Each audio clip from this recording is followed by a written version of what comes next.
Good morning, estate agents of the UK. I'm Charlie Lambden. I'm the founder of BestAgent. And this morning, I want to help some of you who may not have actually reached this realization yet, realize it sooner, because the sooner you realize it, the better. And that is this: there are some clients that are worse to have than having no clients at all because they actually set you and your business backwards. But because it's so difficult to get invited in to pitch a seller in the first place, it's understandable why so many agents, once they're in someone's living room, do not want to walk away from the opportunity to list that property. Excuse me.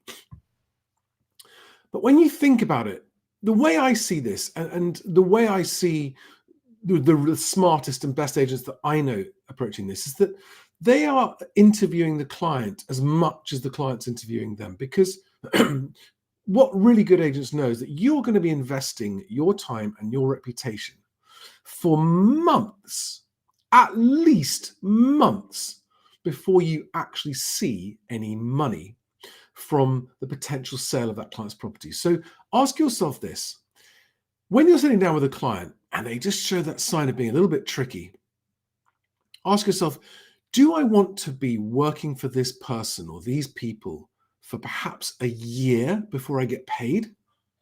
Or is that going to be hell and something I wish I hadn't taken on? Now, the less experienced an agent that you are, the more likelihood there is of doing this. But I just wanted to talk you through a couple of questions that might help you. And it's a personal choice each time, but just might help you come to the realization that actually this is a client you might be glad you walked away from. If you've been doing this job for long enough, you've all seen these guys already, okay?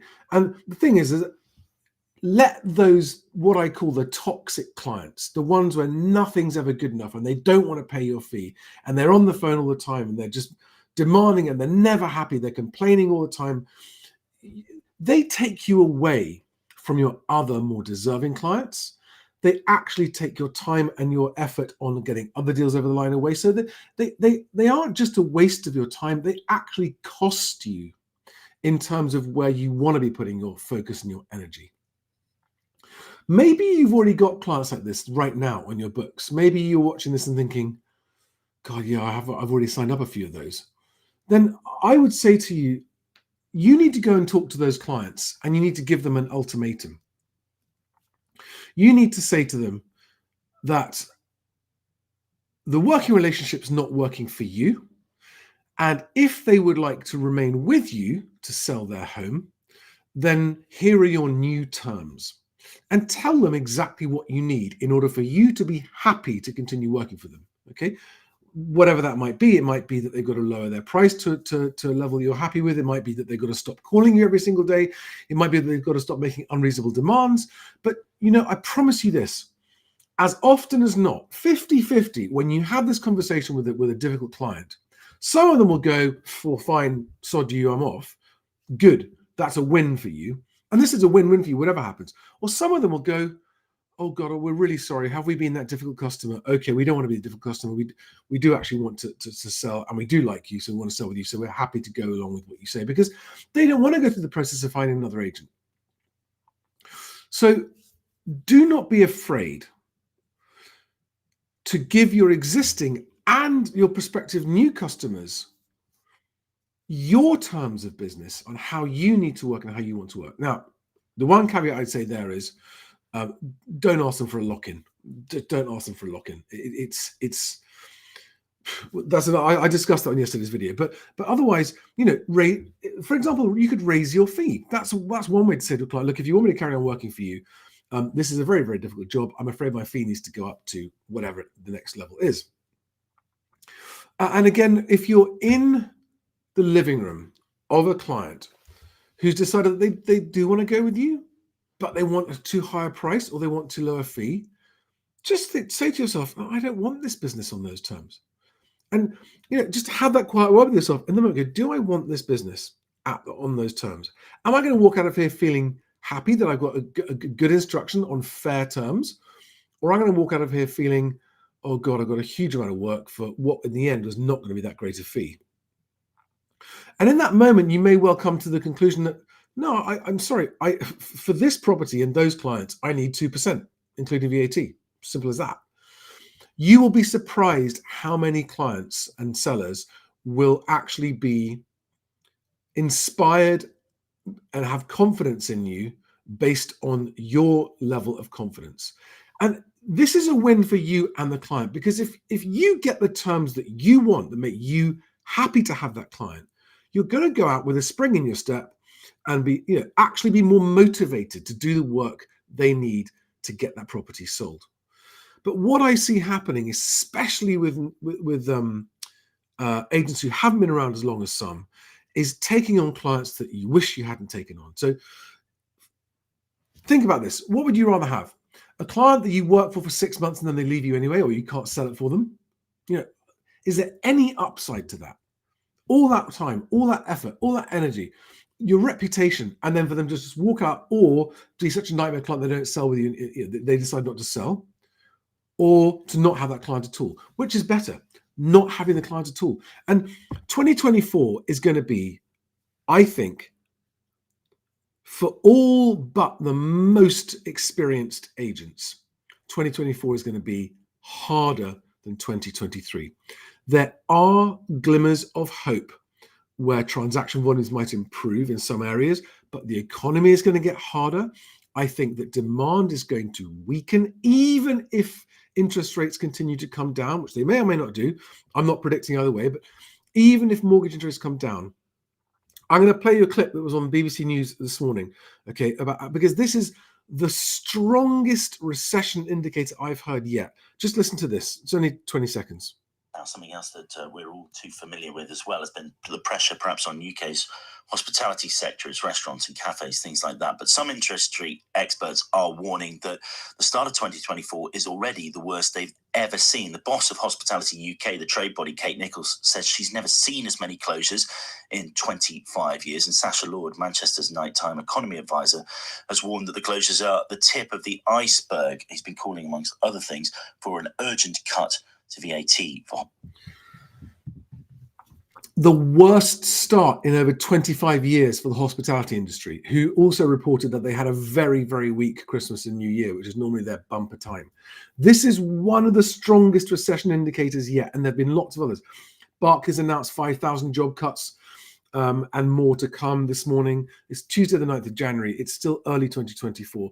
And so you might be in a market that's not affected by this. You might be in a market where actually employment's very strong and the prospects are good, and this may not affect you. But you may also be in a market where you are going to be affected by this. And so do you want to be listing stuff you can't sell? I strongly suggest the answer is no, especially as there are likely to be more instructions coming on, an increase in new instructions, an increase in supply to the market. Okay, so in a way, that's good because it might give you more clients to choose from. But if I was an agent in 2024, especially if I own my own business or I was a self-employed agent, I would be picking every client on the basis of, is this a client that's actually going to earn me money? Or is this client just going to be a massive pain in my ass and be unrealistic? And of course, if you overvalue their property, then you're shooting yourself in the foot in the first place. So please, if you didn't watch it, watch yesterday's videos where I talked about how overvaluing is it's a lose for everyone, especially in the falling market, and how to step away from that, and how you can win instructions without overvaluing. But you can actually use other agents overvaluing against them and in your favor to win instructions. So check out yesterday's video on that, okay? But every client you have should be a client because you want that client. And if you don't want them, don't have them. Walk away. I promise you, you will thank me for this if you can actually find the confidence to know when to walk away. If in doubt, just walk away, okay? So if you've got clients right now that are being difficult clients, in your own style, go and see them, talk to them and say, listen, the market's changed, my situation's changed, we've got to make some changes if I'm to continue representing you in the sale of your house. Your fees are going to go up, your prices are going to come down, you're going to need to follow my recommendations, and if you're not happy to do that, I understand, please feel free to go with another agent. Okay, because imagine, Either they're going to leave and you won't have that unsaleable property in the books anymore, which is a win, or they're going to stay and say, okay, we'll drop our price, we'll accept the higher fee because we want to stay with you. It's a win-win. Go and have those conversations sooner rather than later with sellers, because every agent wants a reasonable, motivated seller, and the only agents who want the rest are the overvaluers who just want to list as many as they can because they don't care because they're paid on listings. And that's not you, hopefully.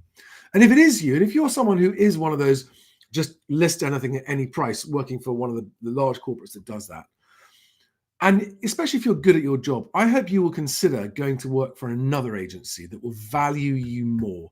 If you genuinely have good closing skills and you're great at getting clients to sign up, take those skills to an employer who's going to value them more.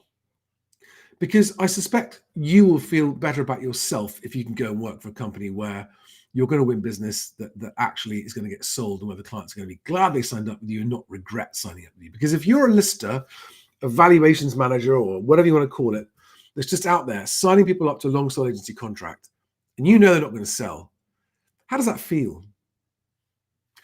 What's your professional fulfillment feeling like? How good do you feel about your job? Because there's only one or two approaches there, right? Either you just don't care about the clients and go, well, it's their choice, they don't have to sign up with me. And you're fobbing enough like that, and you're going out to the pub and getting drowning your sorrows about how you're not helping those people in that way. Or you're doing your job because you've got to earn a living, you're just not enjoying it. Either way, go and talk to someone else. Good morning, David. Hello. That's it. I wanted to just keep a short one this morning. I want to keep on doing these daily drops of help for agents. If you haven't already, please go and open your account at bestagent.co.uk as an agent, where you get free telephone leads. And if you want to get in touch with me, you can do it on LinkedIn, or when you set up your agent your account on back office, Best Agent back office at bestagent.co.uk, you can communicate with us through that way as well. And if you'd like to join the private WhatsApp forum of agents, the Best Agent invite only WhatsApp forum, again, set up your back office account and then let me know that's what you'd like to do. Thanks, guys. Have a great day. Any questions, any help, give me a shout. You know where I am. See you soon. Bye.